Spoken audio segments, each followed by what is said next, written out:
Good morning, good afternoon, good evening, ladies and gentlemen, wherever you're situated on this great, big, beautiful blue globe floating through the void of Yah's creation. It is the 27th of July, 2026. It's such a Monday. Oh, gosh.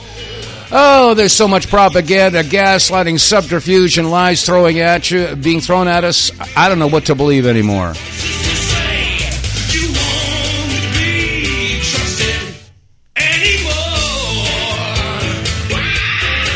All right, welcome to the Monday edition of the WTF Reports. I'm your host, Dave vonKleist, and like I was just saying, we have pharmaceutical-grade Psy-Ops being, we're all being subjected to on a global scale. And, we shouldn't be surprised. I mean, after all, there's war going on all over the place. And with war comes propaganda. And with propaganda comes manipulation of your news outlets, etc., etc. So I'm just trying to tell everybody, be very careful, be very discerning. There's a lot of AI BS that's being thrown at us. There are a lot of bad actors making videos. There's a lot of, just a lot of BS being thrown at everybody. So we got to be really careful about, what we're taking in for information, because we all get snookered. Yeah, we all get fooled once in a while. Like Mark Twain said, it's easier to fool people than it is to convince them that they've been fooled. So we've got to keep our BS antenna, on high alert right now. But I wanted to go down memory lane right now because I'm trying desperately to hold on to some hope that this whole thing can be turned around. The whole world has gone bat crap crazy. And I'm hoping that the good guys will prevail. And with that, you regular listeners, maybe you've heard this story before, but we've got a lot of newbies out there that basically, they haven't heard this particular story, my own personal experience. So I'm going to turn the clock back to 1996. And this is when Joyce and I had joined forces, and we were the American Gulf War Veterans Association. And you can go to the Wayback Machine, or archive.org or something. You can look up the old websites, and you can go to gulfwarvets.com. You'll find a lot of documentation there, and you'll find out what we were doing, 30 years ago. But anyway, Joyce and I, we're trying so hard to get help for the Gulf War veterans from the first Gulf War, because we knew that they had been exposed to chemicals and biologicals and experimental vaccines and pills, bridostigmine bromide. So we were trying to get them help because the VA was not helping our vets. Well, there were several different reasons why they didn't want to. See, back in the 80s, the late 80s, under the Reagan-Bush administration, the United States, through the American Type Culture Collection, the ATCC, was shipping Saddam Hussein pathogens in 55-gallon drums, things like West Nile virus and plague and botulism and, all that kind of stuff. So we know that Saddam had the biological weapons, but during that first Gulf War, we could not admit that because we gave it to them. And this is why you may recall the Camisea ammunition dumps were all destroyed. Well, General Schwarzkopf was testifying before Congress and basically said that we had to destroy them because they didn't want Saddam to fall back and regain control of them. So we blew them all up. Well, the only issue here is that we were in touch with Sergeant Dan Topolsky. He was the NCOIC in charge of some of these missions to go in and blow up these bunkers. So anyway, he and his team went in there with video cameras, and they took pictures of what was in these bunkers, and they were stacked from floor to ceiling with chemicals and biologicals. You could tell because they had either purple stripes or green stripes, and the purple stripes were chemical, the green stripes were biological. So we knew that Saddam had them, and they had them stashed in all these bunkers that each one was the size of a Walmart. And so when we sent teams in there to blow up these bunkers, we were basically throwing plumes of chemical and biological cocktails into the atmosphere. And this is why certain troops in this area came down with these symptoms, and the other troops over in that area came down with those symptoms, and the guys that were stuck in between came down with those and these symptoms. And so there were so many different, there was so much symptomology going on that the VA threw their hands up and said, "Oh, well, you're all suffering from PTSD. Admit that you're a latent homosexual, get a kitten, and get over it." And so this is why Joyce and I were doing what we were doing.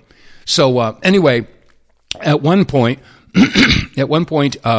Joyce was asked to testify before the Presidential Commission on Gulf War Syndrome, and that happened. I believe that was February 11th of 1996. So we went to San Antonio, and she was given 10 minutes. And Joyce, being the ferret of documentation that she was, and the fact that Joyce and I had been going into the law libraries down in Houston, and we were pulling up all these documents on microfiche. Yeah, microfiche. You remember that? So, and we pulled up every single page of congressional testimonies, Senate reports, after-action reports, and we printed every single page and assembled these documents. And then we went to Office Depot and went into mass duplication. And we were going around the country. We had, we had a table and we had all these documents that people could make a donation. We'll give you a copy of these documents.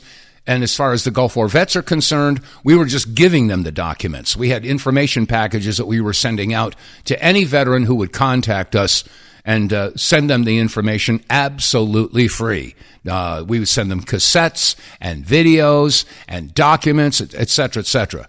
And with the donations that we were getting from non-vets, this is how we were funding the operation. But anyway, I digress. So anyway, Joyce was asked to testify. And when she went before the panel, she brought the documents. And so when she stood up to the podium, she was given 10 minutes, and she said, "Thank you very much for this opportunity to testify before this prestigious panel.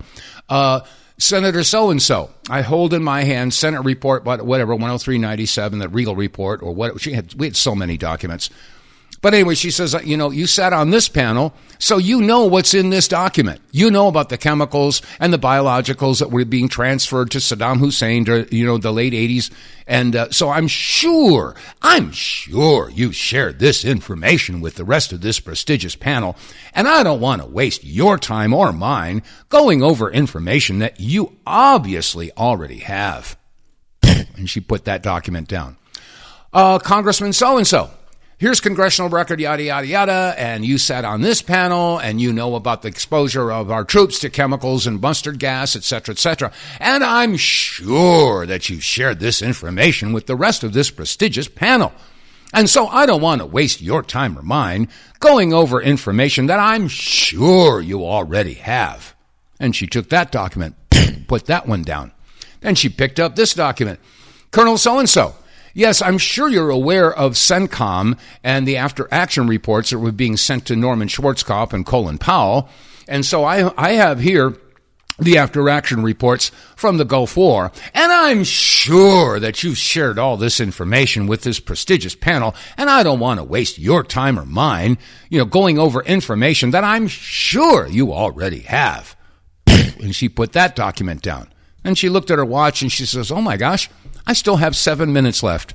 I'm going to turn the rest of my time over to my husband, who's written a song for the Gulf War veterans, and I think that you ought to hear it." And they all looked at each other, and then there were guys on the side talking into their sleeves, and I'm over there on the side of the hallway, and I get my guitar out, being the musician, the politically incorrect, in-your-face, you lying SOB musician that I am. And I stood before this panel and I played the song that I'd written for the Gulf War veterans. It's called "Where Are the Voices That Care?" And if you care to do so, you can search for it on YouTube and you will find it. You just put in Dave vonKleist, "Where Are the Voices That Care?" and it'll come up. And it's a video that we made 30 years ago. Yeah, back in 96.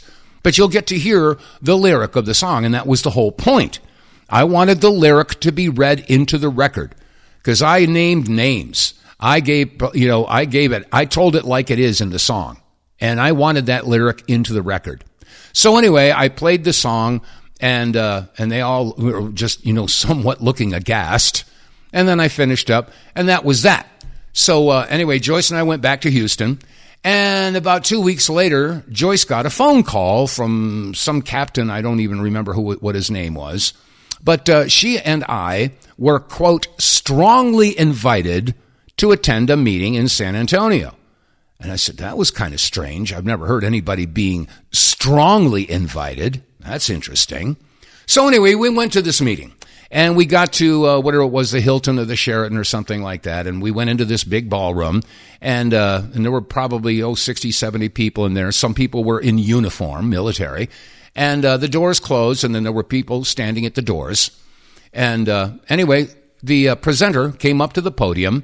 And the first thing he said, ladies and gentlemen, before we get started, I want you all to know that if you're in this room right now, you have been thoroughly vetted.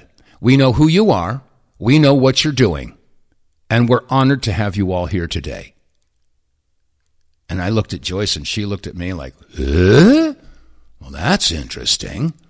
So anyway, he gave a presentation, and in a nutshell, he basically explained how after our country was formed, there were forces that were working behind the scenes that wanted to regain total control of the United States. And incrementally, through decades, this act would happen, that act would happen, and, the formation of the League of Nations and the Federal Reserve Act and the 16th Amendment and all this other stuff, which led up to the assassination of John F. Kennedy. And he said that was the final nail that basically, let the powers that be, the corporate Borg, take over our country. And it took them, decades and decades to get it done. They had to be very patient. They had to be very stealth. They had to be diabolical and ruthless. But I'm here to tell you, that their efforts paid off because now they've taken over our country. But we are going to get our country back. But rest assured, it's not going to happen in a year or even a decade. It's going to take a long, long time. I mean, after all, the evil forces took decades and decades to get it done. But I'll tell you, we're going to get it done too, because we're going to be just as diabolical, just as ruthless, just as patient. But we will get this done because we're the good guys. We're going to get our country back. We're riding in on with the white hats. The white hats. The white hats. The white hats. The white hats. White hats. Anyway, that was in 1996. Fast forward through that period of time, and we got through the tail end of the 90s, and then in the 2000, when Joyce and I started the Power Hour radio broadcast on the GCN network. And, we produced some documentary films. I produced 9/11 in Plain Sight, and the Power Hour also produced Beyond Treason, which was basically, that was Joyce's wheelhouse. It was all about the Gulf War vets and all the medical documents, and you can find these documentaries on Rumble. They're very hard to find if you even try on YouTube. I mean, a lot of the stuff that we did has been deep-sixed, but you'll find them if you go on Rumble. You can find 9/11 in Plain Sight, Beyond Treason, One Nation Under Siege, and Ripple Effect, 9/11 Ripple Effect. They're all out there. So anyway, I'm making a long story too long here. Bottom line here is that this issue about this meeting in San Antonio with the, what did he say? White hats. Yeah. Anyway, this white hats thing, that's sort of like, went in my memory banks, and I just pretty much forgot all about it. So we went through the years of 2000, the 2000s, and so here we are. We move up to 2016 in the presidential election, and Trump gets elected. And then in 2017, we started seeing these Q posts, follow the white rabbit. And then they started talking about white hats and good guys. And it didn't register. I mean, I don't know, maybe I was just plain stupid and I wasn't remembering. But all of a sudden one day, the light bulb went off. I said, wait a minute. They're talking about the white hats. I'd forgotten all about the white hats. So I started to get hope. I started to think maybe there were some good guys out there that are going to defeat and overthrow the international cabal that's taken over this world by a certain group of individuals, or shall I say a certain group of imposters. So anyway, I started consuming what they call hopium, okay? And I started to really hope that there were some good guys that were going to basically take down the international multinational bankers and corporate Borg that has basically, got humanity on a fast track to a self-annihilation. So we're at a point right now where there is a global awakening, a quote-unquote noticing that's going on. And this is, it's really difficult for a lot of people to accept this. I've had to rethink a lot of my personal beliefs and values as I go through this transition. Stuff that I felt for sure was the absolute truth. There's nobody could tell me otherwise. But as more and more information is being shared through social media, because you're sure as hell not going to get it on the networks. But social media, I can't believe that Facebook is allowing a whole bunch of this stuff to get out. I mean, we're seeing stuff on TikTok, Instagram, X. X is huge right now. More people are getting their news from X than from the mainstream networks. And that's a fact, folks. So, I scan through my news feeds. Yeah, I've got, certain websites that I go to catch headlines, et cetera, et cetera. But then I go through the social media because regular Joes are posting online about what's going on with all these different issues around the country, whether it be the chemtrails or the food or the sex trafficking, human trafficking, or what's going on, with, just name a topic. Oh, yeah, the 9/11 thing. That's starting to get more play right now. More airtime, if you will, because we're coming up on the 25th anniversary of the attacks in New York and in Washington and in Pennsylvania, if they were attacks at all. So anyway, the point is, and again, I'm sort of rambling at this point. I believe, and I refuse not to believe, that there are good guys out there. And yes, there are, people who understand how evil these forces are that have basically taken over the entire world, or almost taken over the entire world, the Western world. Maybe I should say that. But I think that, maybe, just maybe I'm suffering from a bad case of hopium. I don't know. But just maybe there are white hats, there are good guys, and they are working behind the scenes to, shall we say, topple the, what do I call them? The bloodlines, we're talking Rockefellers, Rothschilds, Orsinis, et cetera, the bloodlines that have been basically behind the Federal Reserve and a lot of the corruption all over the world. Because they do have a very different belief system. And I've said it over and over on this broadcast, folks, it doesn't make any difference what you believe. It doesn't make any difference what I believe.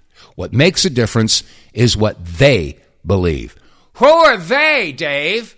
Well, the movers, the shakers, the policymakers, the people behind the scenes, the people with names that should never get any publicity. They live in the shadows. They live in the dark because they are dark. And they are evil. And this is how they work it. It's those three magic words I keep talking about. Bribery, coercion, blackmail. Yeah, those are the tools of these evil sons of bitches that are out there, doing everything that they can do.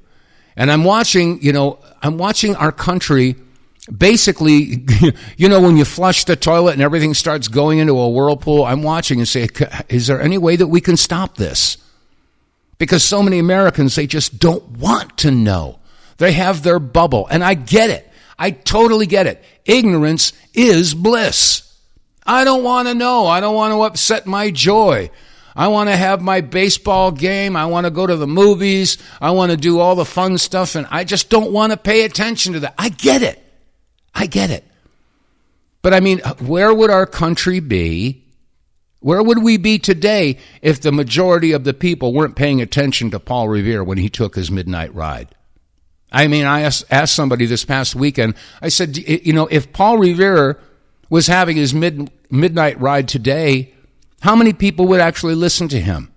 How many people would condemn him or, ridicule him? Or ignore him or try to have him persecuted or prosecuted for disturbing the peace. And this is, that's a real question. Because what I'm seeing right now is our fellow Americans, they don't give a crap. They don't give a rat's butt about what's going on because they don't want to pop their bubble.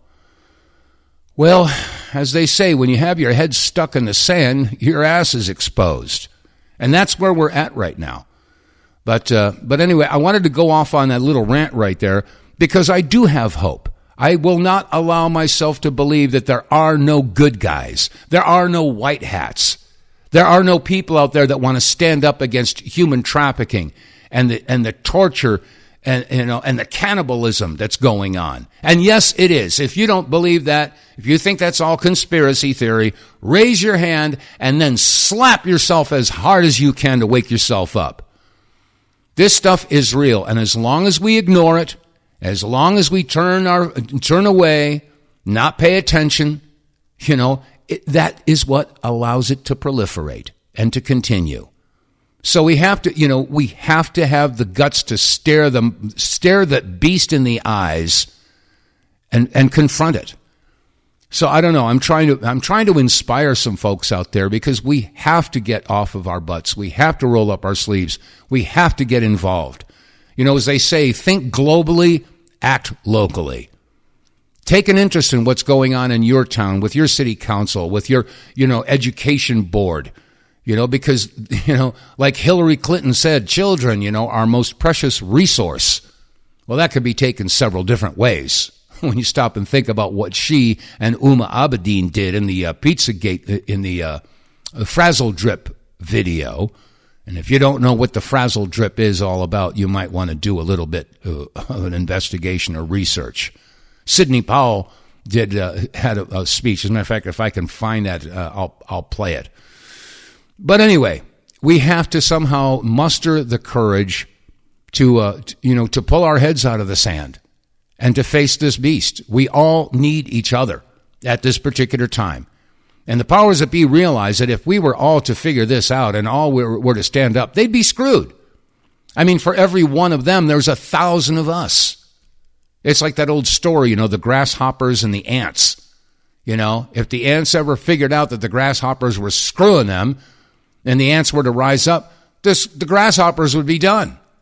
Well, it's the same thing what's going on right now. If the American people were to figure out what was going on, and if they were to muster the courage to take a stand and to say not no, but hell no, and then have these monsters face justice, and I mean real justice. I'm not talking about a slap on the wrist. I'm not talking about a few months in some cushy prison. I'm talking about let the punishment fit the crime. And yes, reinstate capital punishment. And yes, carry out the necessary punishment for treason, because we're seeing treason wholesale right now. For the life of me, I cannot understand how anybody can support what's going on with the passage of the NDAA, Section 219, which was formerly 224, allowing our military and our intel to be, shall we say, this cooperation. No, it is emerging. And I saw, as a matter of fact, somebody posted over the weekend, one of the people who I really respected. I'm not going to mention him. I don't want to deal with slander or anything, but, he was basically, telling the truth for the past several years. And now all of a sudden he's condemning, ridiculing, and talking down to anybody who dares to use the word merge when it comes to the discussion about Section 219 and the NDAA. He's defending it. And so with that, I feel like reaching out and say, well, okay, let me ask you a simple question. Do you believe that Israel is our greatest ally? I mean, people should be asking all, in your own private circle, your social circle, let the topic come to the surface, because we got to talk about this stuff, folks. We have to. If we don't, we're just going to be marching, goose-stepping into a total dystopian nightmare. We're sleepwalking into it as a country. So I don't know. I mean, so that's why I'm saying, people have to start the conversation, get the ball rolling. I know nobody wants to, be the first one to bring these topics up. But I mean, think back when you were in high school And remember, they had the high school dance, and the band was up there, and they'd start playing, and all the girls were on one side of the gymnasium, and all the boys were on the other side of the gymnasium, and nobody wanted to be the first one on the dance floor. Oh, somebody will be looking at me. Oh, gosh, I can't have that. No. What I'm trying to say here is we should all be looking for the opportunity to be the first one on the dance floor. Because once somebody gets out there, that breaks the ice, and everybody gets out and has a good time. And that's where we're at right now. Folks, we've got to look for the opportunity to be a trailblazer. Stand up, chin up, chest out. I'm proud to be American. Well, and act like one. I've been ridiculing, the Lee Greenwood song, I'm proud to be an American where I get to think I'm free. And I've all but forgotten the men who died that gave that right to me. That's the way they ought to sing it. Because most Americans, they love to sing along the song. But hey, it's deeds, not words, folks. We have to do it, Anyway, I'm on a rant today. I just wanted to get that off of my chest because people have to become inspired. We have to get involved. There's no other way out, folks. As they say, no one gets out of here alive. All right, let me see. It's 31 minutes past the hour, and I'm going to take a quick break. Get More Tank will save you money every month on gas. Get More Tank is a tablet with active ingredients that adds big mileage to every tank. Made in America, the Get More Tank formula is used by trucking companies and heavy industry. Now the Get More Tank formula is available to you. Get More Tank works in any gas or diesel engine, cleans your engine, lowers emissions, and you'll feel improved engine performance every time you step on the gas. Get More Tank works for cars, trucks, boats, motorcycles, four-wheelers, mowers, and blowers. Hey, if you got an engine, then Get More Tank.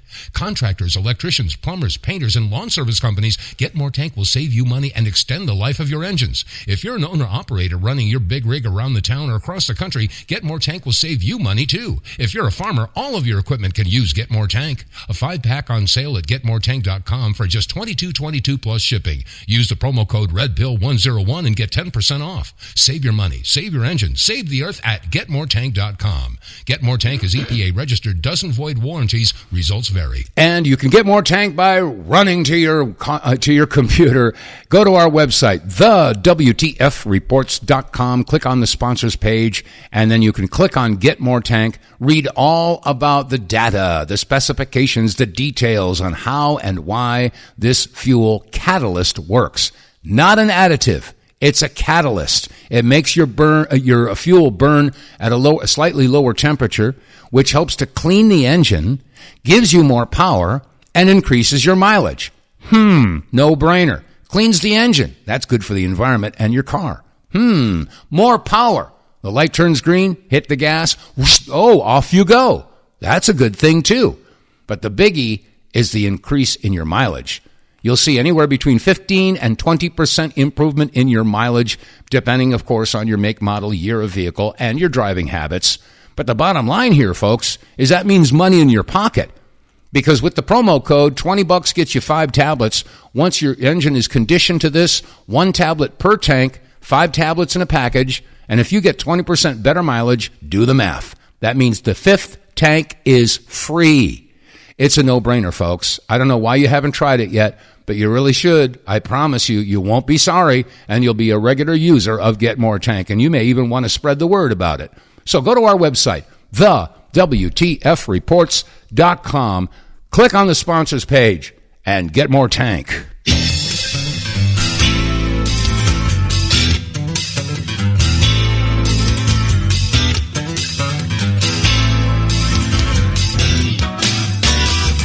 All right, it's 34 minutes past the hour, whatever hour you're sitting in. And a quick reminder to you folks that are listening live, we broadcast on the Red State Talk Radio Network from 2 p.m. to 3 p.m. Eastern Time, which is 11 a.m. to 12 noon Pacific. And you can figure out your time zones in between. And if you're listening during that time, it's live, and that means you can call in, and I encourage you to do so. The phone number here is 215-867-8255. Again, 215-TOP-TALK. 215-867-8255. The lines are open. If you'd like to call in now, you can join the broadcast. Okay, I know I spent the first part of this program going off on a little bit of a rant, but I only wanted to do so because I want to give you hope. I want to give you something positive to think about. And hopefully these white hats out there, I know that they're waiting for us. You know, I saw somebody posted on social media over the weekend, remember they were saying, trust the plan, trust the plan, trust the plan. Well, I've had my doubts. What is this plan? Why are we all sitting on our hands waiting for somebody else to do something? Then it occurred to me, maybe, just maybe, the white hats, the good guys, are waiting for America to wake the hell up and get involved. Because maybe, just maybe, we are the plan. Maybe we have to wake up. Maybe we have to notice, and I'm using that word specifically. And by the way, there's a certain group of people that really hate that word, noticing. Yeah, because now that there's the internet, now people can do a whole lot of searching, and they can find out how we've been lied to for decades and decades and decades, how our history has been rewritten, how we've all been manipulated and corralled into a certain system of beliefs that's false. We're starting to understand that there are people behind our textbooks in colleges and in grade school. We're starting to understand how the media, the mainstream networks, ABC, NBC, CBS, CNN, Fox, and yes, some of the alternative news networks that have popped up in the past decade, there's News Nation and Newsmax and OAN and Real America's News. Yeah, just as many of them are throwing out propaganda and BS. So a lot of folks now are using the internet and doing their own research, and they're finally figuring out that, yes, our history was written by, people who wanted to influence and corral us into a certain belief system. And now we find out that what we thought was true was actually lies. And that's a hard pill to swallow. And like I said earlier in the broadcast, Samuel Clemens, a.k.a. Mark Twain, always said, it's always easier to fool people than it is to convince them that they've been fooled, because ego and pride come to play every single time. Nobody likes to admit that they were wrong, or they were snookered or flim-flammed. Nobody likes to admit that they, had made a mistake. And so the ego prevents you from admitting that you were wrong. Some folks call it Stockholm Syndrome. When you're presented with irrefutable evidence that basically contradicts a belief system, a lot of people will dig their heels in and they won't even want to acknowledge the evidence because they have to face their own, shall we say, weakness or error. But anyway, the point is that, the internet now is being used to basically find out how we were all lied to about a lot of stuff. A lot of stuff. And as a matter of fact, there's a priest by the name of Richard Nelson Williamson, and he was excommunicated for some of the things that he was saying. He was excommunicated twice, but that hasn't stopped him. But anyway, I want to share with you something that he was talking about. Here it is. And maybe I'll get banned for playing this. Again, this is Richard Nelson Williamson. The Israelis of today are direct, they're not at all the servants of God. They're direct, with some noble exceptions. There are always noble exceptions. But when you're talking about the Jews, you're talking about them in general. In general, they go along with their leaders who want the New World Order and who want to get rid of the old Christian world order.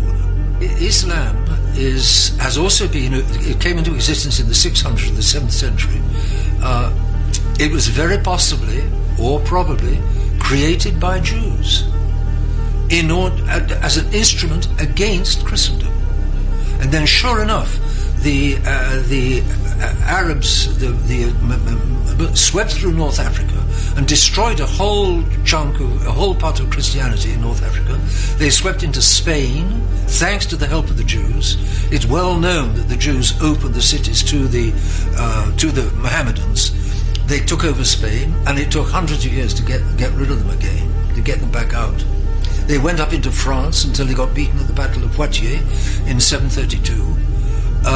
And again and again in European history, the Saracens, the Turks, the Arabs, the Muslims, there's various names for them, they've kept trying to get into, they're enemies of Christendom, they're enemies of Christian Europe, and they've tried to get into Europe again and again, and the Jews will each time, most likely, the Jews will have helped them, will have organized it, will have financed it. That's exactly what we see this time. Is George Soros, who's been financing the Arab invasion. They've been organizing, and you have that famous clip on TV of Barbara Spector, the Swedish Jewess. It's a very famous clip, with good reason. And she's apparently ignorant of what she's saying.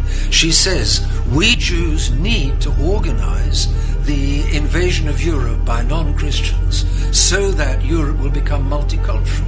Multiculti is an invention of the Jews, surely.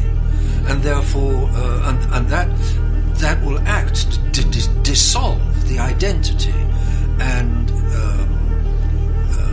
vestigial Christianity of the once Christian nations and of the dilution of the once Christian white race. And once the Jews can dissolve the once Christian nations and can dilute the once white race by miscegenation, by mixing the races, by marriage with other races, once they can do that, they're going to be a significant step closer to achieving their New World Order. Anyway, I have to apologize for the music. I wish some of these creators out there would turn the music down. It's almost like the music is more important than what's being said. So I hope you could hear what he was saying. But and I don't know if he's 100% correct on all that. But I do know that that there's something called the Kalergi plan that is basically a blueprint for exactly what he was talking about, flooding the Western countries with immigrants from third world nations who do have extremist beliefs, and also, like you said, through miscegenation to dilute the races, and this is all part of a plan. Again, it's called the Kalergi plan. Now, as far as whether or not the Jews were totally controlling the Muslims, I don't know. Maybe they were supporting them covertly. I don't know, but I do know that Christians and Muslims have a common belief. And that is that there is going to be an Antichrist, before the return of the Messiah, or before the world can have peace. Okay, so there's this common belief that there will be an Antichrist.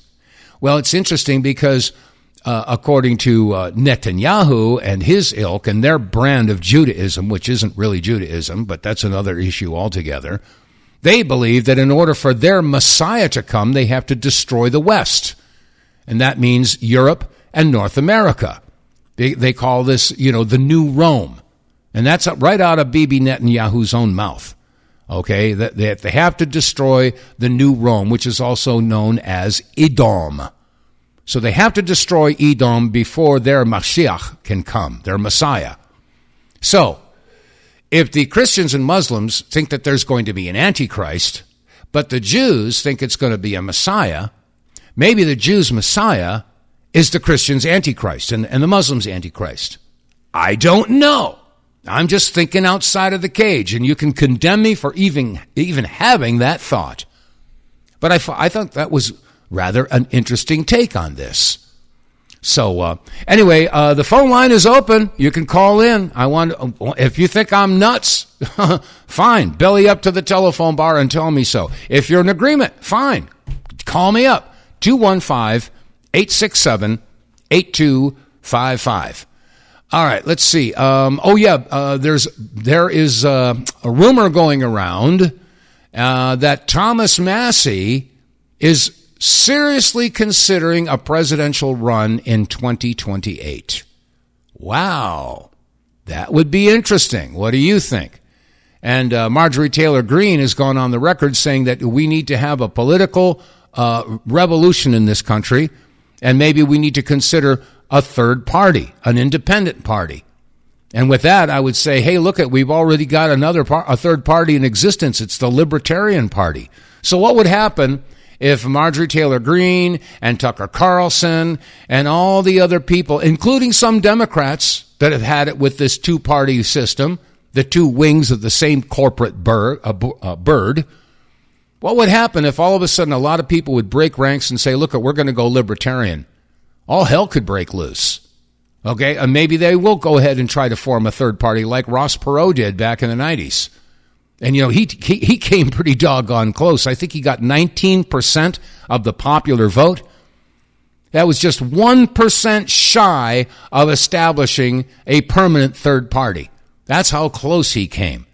And Ross Perot was he was talking truth, for sure. As a matter of fact, Ross Perot, I have a clip here from some of the things, the ideas he had. It's too bad he's not around now, and he could be, maybe make another run at it. Here's Ross Perot going back, I guess this is about 35 years, 32, 33 years. Here's Ross Perot. Give him a listen. Get ourselves organized for the 21st century. Step one, we've got to slash the White House, cabinet, and congressional staffs. Staffs don't get much done. All the action is in the field. But for example, in 1960, Congress had 6,700 staff members. Today they have 30,000. The White House had 375 in 1960, and today has 1,850. All they do is clutter up communications between the people and the leaders. We've got to change the whole organization in Washington so that people come to Washington to serve us and not to cash in. We absolutely must stop deficit spending. We've got to replace Graham-Rudman with a bill that will really eliminate the tricks, the loopholes, and the improper accounting procedures. We've got to give the president line item veto to eliminate pork barrel and waste. We must eliminate PACs, political action committees. We've got to make our elected officials responsive to the people and not to the special interests. That's job one. We've got to eliminate all possibilities of special interests giving large sums of money to candidates, and we must leave no loopholes. We must limit political contributions to $1,000 and no other way. Today we hold elections on Tuesday. It's hard for working people to vote. They have to go early in the morning or late in the afternoon. Let's change it and hold elections on both Saturday and Sunday. Make it easier for working people to vote. We've got to require all members of Congress and the President to turn in excess political funds from prior campaigns to the U.S. Treasury immediately after a campaign. No grandfather exemptions, no exceptions. We must make adequate television time available in equal amounts to competing candidates. We must eliminate the need to raise millions for campaigns. This corrupts our process. As a matter of principle, we must get rid of all the freebies in Congress and the White House, such as free haircuts, free gymnasiums, free prescription drugs, free ambulance service, and the list goes on forever. These people are our servants. We don't have those things. Why should they? We've got to give the voters the exclusive right to grant Congress, federal employees, and the president a pay raise. That'll keep their heads clear on who they work for.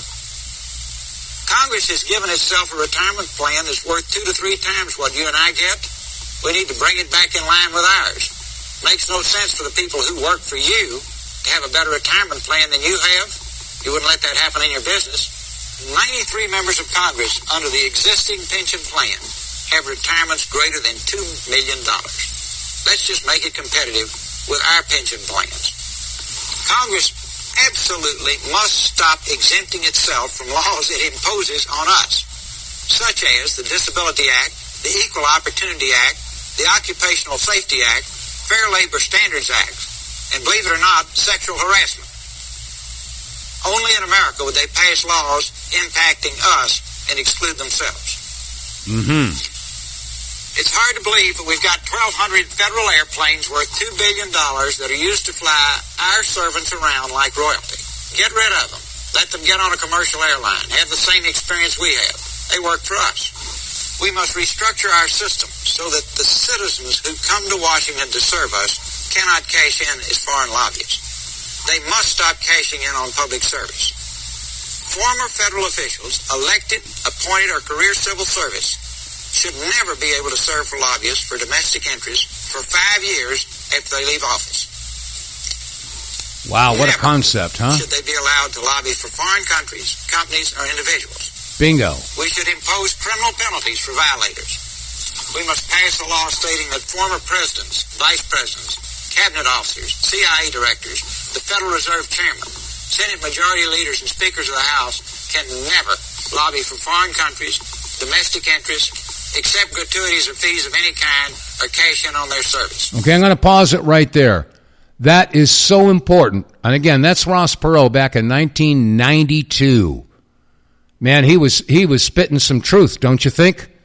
It's too bad that none of our elected officials took some of those some of that advice. It's just too bad that they're just not doing anything that Ross Perot was talking about. And then, of course, Ron Paul for many years was a libertarian, and he made a bid for the presidential office back in 2008, but he had to switch parties in order to do it because nobody wanted to vote for a third party. Because we've all been brainwashed into thinking that if you vote for an independent or a third party, you're throwing your vote away. And I've been saying for many years that the only wasted vote is a vote that doesn't represent your true interests. If you continue to vote for the lesser of two evils, you still end up with evil. That's real simple. But for some reason, people can't break out of that cage. They have to go Republican. They have to go Democrat. My daddy was a Republican, my granddaddy was a Republican, and my great-granddaddy was a Republican, and golly gosh, I'm a Republican. Well, that's the way people think sometimes. And the same thing with the liberal Democrats. But, the political pendulum swings violently one way or the other. And it seems that a lot of you remember JFK? A lot of the stuff that he was pushing for? I mean, and he was a Democrat. And now some of the stuff that he was pushing for was being embraced by the Republicans. So, and as far as yours truly is concerned, when I became an activist back in the early 90s, under the Bush administration, I was speaking, against all the crap that was going on with the Gulf War that I was explaining in the beginning of this broadcast. I was being called a liberal Democrat. Yeah, you're a left-winger. No, I'm more of a centrist. There's plenty of corruption to go around for both parties. So yeah, under the Clinton under the Bush administration, Bush Senior, I was called a liberal Democrat, a left-winger. And then when Clinton got in, and while everybody else was focused on that juicy, salacious, sexy story about Monica Lewinsky and the cigar, because that's where Americans' heads are at. They just love hearing about this juicy, scandalous, he did this. And yeah, but the real story was Chinagate. China was paying Clinton, helping him to get elected, and Clinton was sharing with China a lot of our intel secrets. That's how that was working. So while everybody else was screaming about Monica Lewinsky, I was screaming about Chinagate. So that made me a right-wing extremist. And then when Clinton went out and GW got in, I was again labeled as a left-wing extremist because I was screaming about the 9/11 thing. And then when Obama got in, they were calling me a right-wing extremist again and a racist because I didn't like Obama. Oh, you don't like Obama because he's black. It's got nothing to do with the color of his skin. It has everything to do with the content of his character. You guys remember Martin Luther King? That's what he said. But don't tell that to somebody who's pushing for DEI. They won't want to hear that. Anyway, no, I think we're looking at some very serious political upheaval. And with what's going on over there in Iran, I'm getting reports, I think I mentioned that it's been reported, although not confirmed at this point, that Russia has given Iran 1,000 nuclear missiles. Now, I don't know if that's true or not. Again, we're dealing with a lot of misinformation and propaganda out there. So, and I'm also hearing that the United States is running low on munitions. And I can believe that because we've been sending all of our bombs and hardware over to Israel, and we know what they're doing with it. And plus, we're over there and spending, $1 to $2 million on a missile to take out a $10,000 or $20,000 drone. So you do the math. We can't afford to go down this road much more. So I'm not quite sure what's going to happen. I don't know, maybe there's some sort of a way that we can get out of this mess without losing face, but I don't see that that's possible at this point. So, anyway, let's go to the phones. We got a caller. Hello, caller. Who are you? Where are you calling from? My name's Neil, and I'm in Virginia. I was listening to you, and I just want to remind you that the whole Monica Lewinsky scandal started when Clinton started warming up to the idea of a Palestinian state. Uh-huh. And that's when all that came out, if you remember. Okay, that was all part of it. Yeah, absolutely. Absolutely. Yeah, so by the way, I haven't heard your voice before. Are you a first-time caller? No, I called you back today after Christmas. Oh, well, that was a while ago. No wonder I don't remember. I'll give you the whistle anyway. Welcome aboard. First time this year. Well, I appreciate your service, buddy, and you hang in there, all right? I'm doing my best I can. I don't have any choice. I'm not stupid, I'm not crazy, and I don't lie. And I'll do my best to share the truth with everybody. God bless you. All right. Well, thank you, Neil. I appreciate you bringing that back to my attention, because this Palestinian thing has always been a hotbed. Oh, and by the way, I don't know if anybody saw it, but my senator, Tim Sheehy, gave a rather emotional speech on the House floor, screaming about how bad the Ayatollah is. I wasn't necessarily disagreeing with him, and how bad things have been in Iran for the past, 50, 60 years. But he did not mention about how the Ayatollah was put into power in the first place. The fact that exactly. They leave that part out. Oh, yeah. Leave that part out. Yeah. I mean, just like the whole Iran-Iraq war, how the Iraqis got so militarized. I mean, it all comes back to us. That's right. That's exactly right. We created that problem by, formulating a coup in Iran and getting rid of their democratically elected president because their president wanted to take control of their oil and let the Iranian people benefit from the profits instead of having that money go to Great Britain. So that's why he was ousted, and they installed the Ayatollah, and it's been a screw up ever since.